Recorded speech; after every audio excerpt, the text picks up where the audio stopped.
সচিব অধ্যক্ষ দেলোয়ার হোসেন আজিজ স্যারের উপরে ওনার শিক্ষা প্রতিষ্ঠানে অবৈধভাবে বিধি বহির্ভূতভাবে যে অডিট দেওয়া হয়েছে সেই অডিট বাতিলের প্রতিবাদে আজকে হাতীবান্ধা উপজেলায় বেসরকারি এমপিভুক্ত শিক্ষা প্রতিষ্ঠান জাতীয়করণ জোটের সম্মানীয় শিক্ষক মহোদয়গণ, সম্মানীয় প্রিন্ট এবং ইলেকট্রনিক্স মিডিয়ার ব্যক্তিগণ, সম্মানিত উপস্থিত ভাইরা, সকলের প্রতি আমার সালাম, আসসালামু আলাইকুম।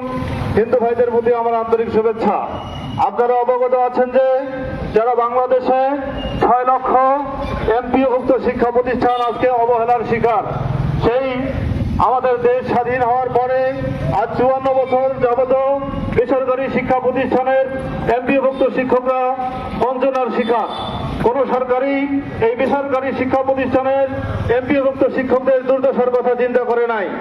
আজকে এই 24-এর গণ আন্দোলনে যখন এই দেশ এগিয়ে চলেছে, ঠিক সেই সময়ে বেসরকারি শিক্ষা প্রতিষ্ঠানে এমপিওভুক্ত শিক্ষা প্রতিষ্ঠানের শিক্ষকদের ন্যায্য দাবি দেওয়া উত্থাপনের জন্য জনাব দেলোয়ার হোসেন আজিজি কাজ করে যাচ্ছেন।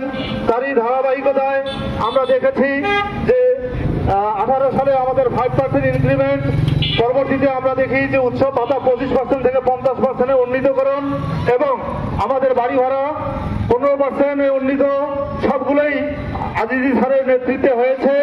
এই লোকটির কণ্ঠকে রুদ্ধ করবার জন্য, তার কলাকে চেপে ধরার জন্য, তিনি যেন কাজ করতে না পারেন বাধাগ্রস্ত করার জন্য আজকে এই অবৈধভাবে ওনার প্রতিষ্ঠানে অডিট দেওয়া হয়েছে, মন্ত্রণালয়ের অডিট।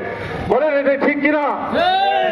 আমরা এর তীব্র এবং প্রতিবাদ জানাচ্ছি এবং সেই সাথে আমরা আশা করছি যে সরকার বাহাদুর খুব দ্রুত সময়ে এই অডিট তুলে নেবেন, এটি আমাদের প্রত্যাশা।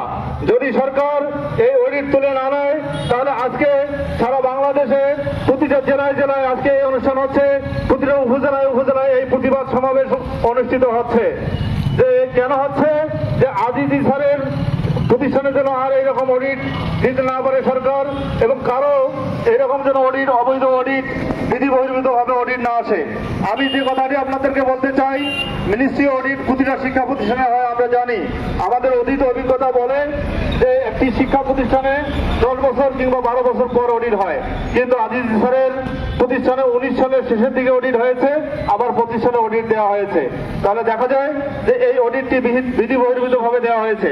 দ্বিতীয়ত, একটি অডিট যখন করা হয় তখন 8-10টি শিক্ষা প্রতিষ্ঠান একসাথে একত্রিত করে অডিট দেওয়া হয়, কিন্তু ওনার একক প্রতিষ্ঠান অডিট দেওয়া হয়েছে।